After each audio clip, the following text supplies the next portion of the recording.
O mga kababayan, eto na marahil ang pinaka-nakakatawang joke na maririnig nyo ngayong araw. Dahil ngayon lang inanunsyo po ng Palasyo Malacanang mga kababayan sa pamamagitan ng kanilang media na PTV na ang ating presidente ang siyang pinakamataas, highest rated mga kababayan na government official sa Pilipinas. At ang kanyang grado po mga kababayan, trust rating ay halos na po umabot sa kisame. 71% po mga kababayan ang biglang taas ng rating ni PBBM. At habang si PBBM ang most trusted mga kababayan na government official, si VP Sara naman ang most distrusted. Ayon daw sa survey ng Okta Research. Tapos ang trust rating ni VP Sara mga kababayan, halos pantay na kay Tambaluslos. Konti na lang ang kulang. Pero si PBBM mga kababayan, 71. Ibig sabihin po mga kababayan ha, sa 10 tao dito sa Pilipinas, pagbilang ka ng 10 tao, 1, 2, 3 hanggang 10, 7 sa kanila is clap, clap, clap kay President BBM dahil naniniwala na daw ang mga taong ito, 7 out of 10 Filipinos mga kababayan ay aprobado sa gusto ni PBBM na sama-sama tayong babangag muli.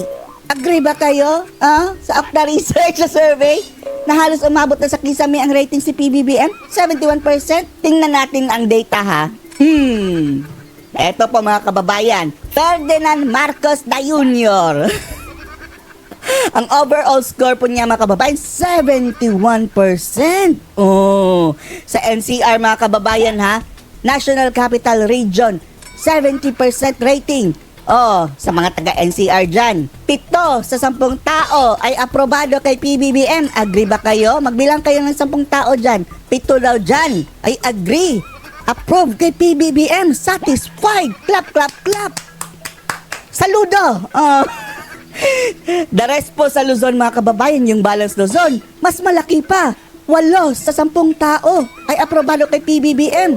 O kayo mga taga Luzon dyan, balance Luzon, yung nasa paligid nyo, magbilang kayo ng 10. 8 daw dyan is saludo kay PBBM sa trust rating. Yan po ang sinabi ng Okta Research mga kababayan ha.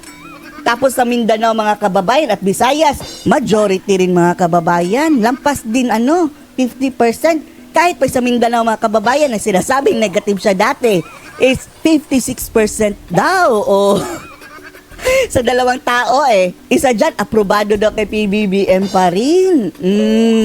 Samantalang si VP Sara mga kababayan, 65% na lang ang kanyang trust rating. Mas mataas pa nga raw si Chis Escudero mga kababayan na 67. At malapit na po daw siyang ma-overtake ni Tambaluslos mga kababayan na 62% ang trust rating.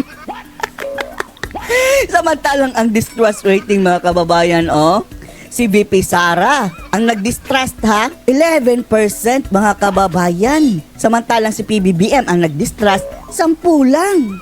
10. Si Tambaluslos, 10% din ang distrust rating. At base po sa tali mga kababayan, ang pinaka-nasusuklaman daw ng Pilipino ay si VP Sara dahil 11% siya ang may pinakamataas sa distrust rating mga kababayan ayon dito sa survey ng Palasyo Malacanang. Marami na daw ang naniniwala dito sa adikain ng ating Pangulo na sama-sama tayong babangag muli. At balik tayo dito sa trust rating ni PBBM ha. Sa mga mayayaman daw mga kababayan, 74% ang aprobado kay PBBM. Sa mga alta, pati sa mga mahihirap, 66%. Halos umabot na sa kisame mga kababayan. Parang walang reklamo talaga mga kababayan dahil marami pa rin ang gusto si PBBM trust rating mga kababayan base sa obserbasyon daw sa mga nangyayari ngayon sa ating bayan. Ano nga bang nangyayari ngayon sa ating bayan? Bumaha? Hindi na. Wala na dong baha. Baka tumaas dahil wala nang ulan Tapos 21 pesos lang, mayaman ka na. Yan po siguro ang resulta mga kababayan. Kaya tumaas ang ratings ito. Si BBM. At dito po sa kanilang Facebook post mga kababayan ng PTV, kung inyong titingnan, ang daming tumawa. Oh, karamihan po sa nakakita ng post mga kababayan ay naghahaha. Oh, saan ba yung 71% po na supporter? Bakit? Natawa, ang daming natawa, parang joke of the day mga kababayan. Ay nako. O panoorin po natin ang ulat ha.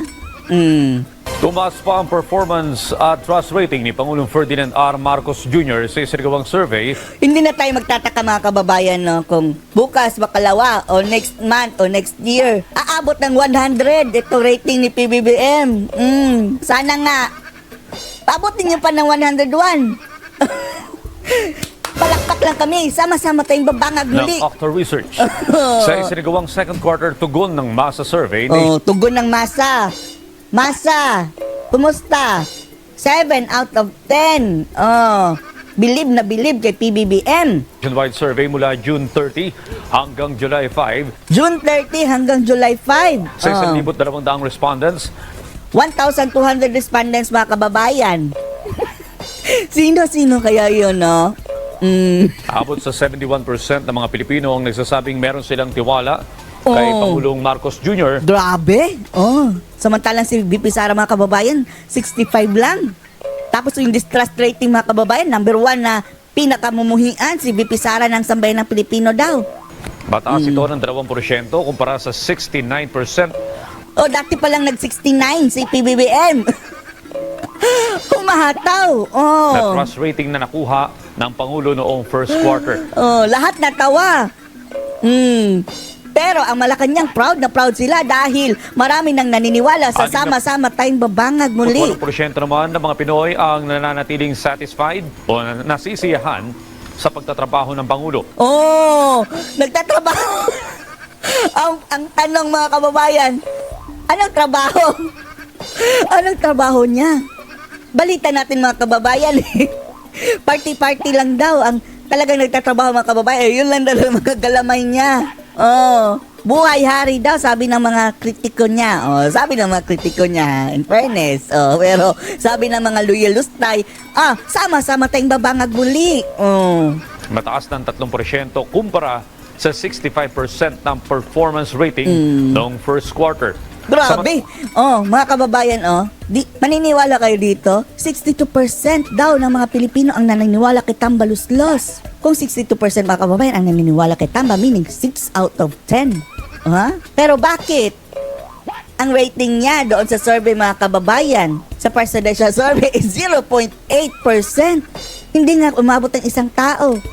Hindi nag-coincide mga kababayan, di ba? At least, medyo mataas-taas doon kung maraming nagtatrust dito kay Tamba. Fishy? Funny. Funny mga kababayan. Mas malala pa ito sa fishy. Nakakatawa na. Isa ng kalokohan.